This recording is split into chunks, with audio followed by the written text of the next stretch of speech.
The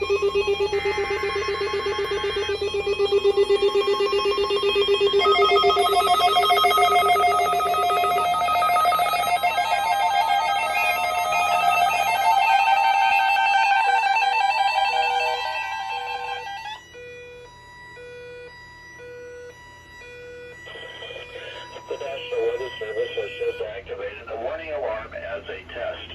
During dangerous weather situations, specially built radios are automatically activated to warn of the impending hazard.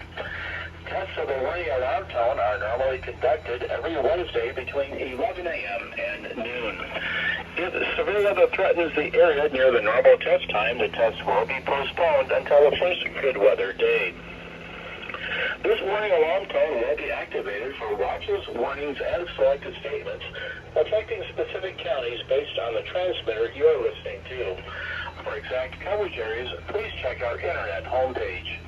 Receipt of the warning alarm tone will vary at any given location, especially at greater distances from the transmitter and in large buildings. This concludes the weekly warning alarm test.